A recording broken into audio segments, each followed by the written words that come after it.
Hello everyone, Namaste and welcome back to my channel. So I'm here today with a sequence on correcting your posture. So if you are really serious about improving your posture or receiving the benefits of the right posture, this is the sequence built for you. You are going to love it and enjoy it. But before starting, please remember, do it as often as possible because the more you're going to do, the more your body will respond. And your mind, your body, your muscles will get programmed in a way that it will start understanding the right sitting or the standing posture. My piece of advice to you that as a beginner, perform all the days of the week initially, and then if you lack time, after 2 weeks you can bring down to 5 days a week, and after a week you can bring down to 3 days a week, and after certain days you can at least perform once or twice a week, and you can change your sequence so that you can keep reminding your mind and body about the right sitting and the standing posture. So without rambling much, we will start with the asanas. So as always, choose what is required or choose what you can and leave the rest behind and modify as needed. Let's start. Okay, I'm sorry I forgot.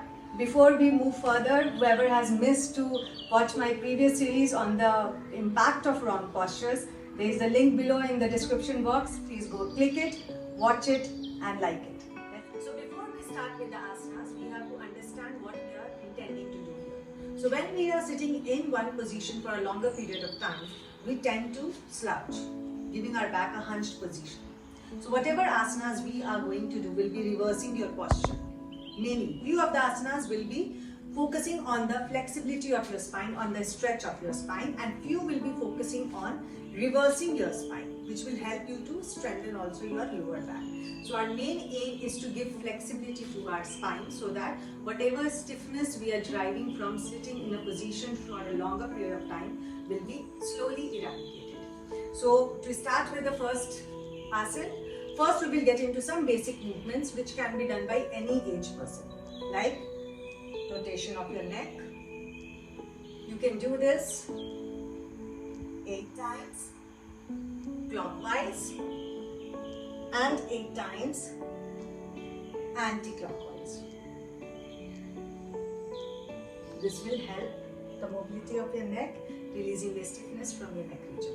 Then we give mobility to our shoulder by rounding it.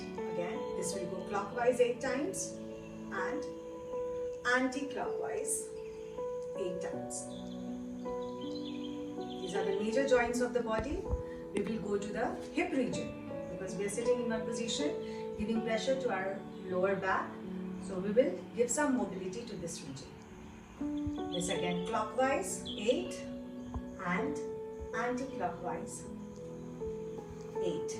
So now we are ready with these basic movements, and now we will get into the asana. So the first asana will be focusing on the expansion of your chest and little on pulling your shoulder back, trying to touch both the shoulders to each other. So just observe. First we pull our shoulder back, prepare ourselves, trying to touch both the shoulders blade to each other, keeping your feet, your hip width distance apart or maximum shoulder distance apart. Now inhale, take your hands up, bending little backward, how much comfortable for you, and try to gaze up at your palms, giving a stretch to your neck. And exhale, hands down, neck bent forward. Again inhale. Take your hands, look up, and hands down, neck down.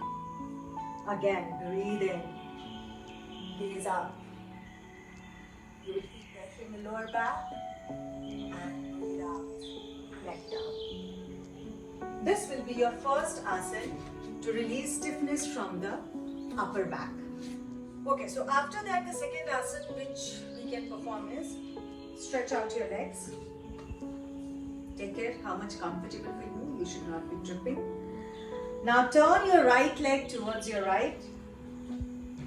That is right feet towards your right, your toes pointing towards your right wall, and your back feet, left feet towards your front wall. Stretch out your hands. Take a deep breath in, and with exhalation, go down. Try to reach to the floor, placing your tip of the fingers beside your right heel. If you are not able to place your fingers beside your right heel, You can also place your hands on your leg. So we place our fingers beside our heel. Turn our neck upward. If there is any neck stiffness, you can just look straight or look down. Gazing up at your fingers. Feeling a stretch in your inner thighs, in the sides of your body. We will hold this posture for 3 seconds. Again, with inhalation, take your hands up and exhale, relax. The same way we will be performing it on the other side. Inhale, exhale, go down. If there is no stiffness in the neck, turn your neck looking up at your fingers. Hold the pose for a while and then with inhalation, rise up, exhale, relax. So this gives a good circulation of blood to your leg and also keeps your chest expanded, your shoulders stretched. Plus if you are turning your head upward, it is also giving mobility to you. Then we go to the third asana. Cat-cow stretch. First we will be sitting with our knees bent on our heels, that is Vajrasana. Walk your hands little forward. Take care that your wrist is under your shoulder, hands standing straight, and your knee is under your hips. Now, with inhalation, we will give an inward curve to the spine, raising up. And with exhalation, outward curve. With inhalation, inward curve to the spine, gazing up. With exhalation, outward curve, tucking your belly in. This asana is very good to increase the flexibility of your spine and strengthen your neck, shoulder and your lower back. Like this, you can continue for 8 to 9 rounds and slowly come back to the starting position. Next one, we will do plank pose. So how to perform a plank pose? It is very important to maintain a right body alignment with the plank pose. It is very good to strengthen your lower back, your shoulder and your neck. So how will we perform? First we will again come to Vajrasana. Then we will go to a tabletop position, the way we did in the previous asana. Maintaining the wrist under your shoulder and your knee under your hip. Now few inches, we will walk our hand forward. And again get our shoulder over our wrist. Now one leg we will stretch, tuck the toes. Other leg you will stretch and tuck the toes. You will observe the S shape of the spine. Hold this position for a while and slowly again we go back in the same way. Bend your knees, slowly walk your hands, come back in Vajrasana. You can do this for 3 to 4 rounds. So the next asana we will be performing in the prone position, that is lying down on our abdomen. Coming from Vajrasana, we will slowly lie down on our abdomen. Place your hands beside your chest. Interlock your fingers, place it over your hip. Very carefully you have to lift up your hands from your hip. Don't overstretch, you might injure your shoulder. Now here, with a deep breath in, slowly rise up.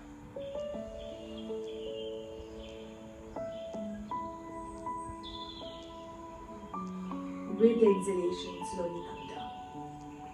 Again, with inhalation, rise up.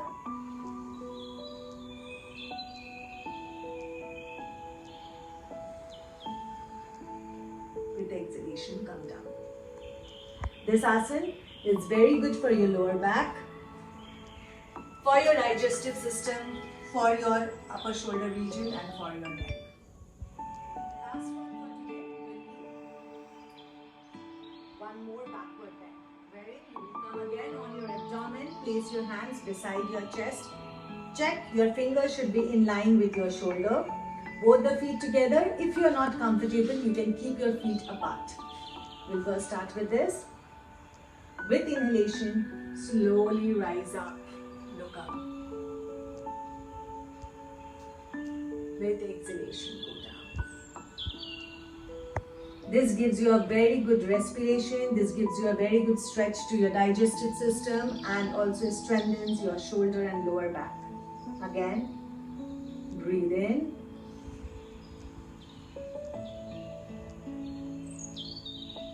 And breathe out.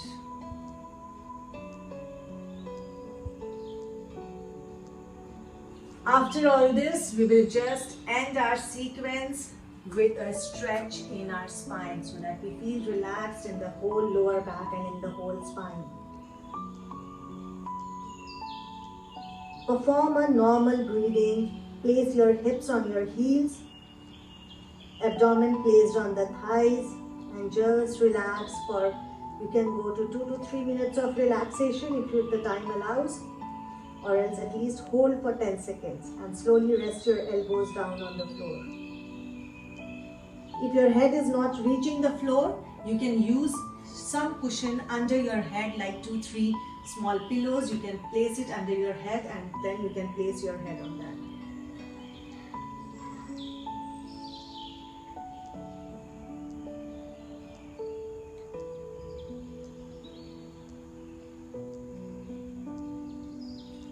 This is the sequence I would recommend you to follow on a daily basis for the next few weeks to maintain a healthy body. 2 tips with these sequences I would like to give. First tip is, follow the breathing pattern with the movements in your asanas, because breathing pattern is very, very important for you to attain a healthy body, mind and emotions, and these 3 together can give you a perfectly healthy body without any health hazards. Second tip, I would suggest you try to keep your body in movement whenever possible. Whenever you get an opportunity to move a little bit, choose it.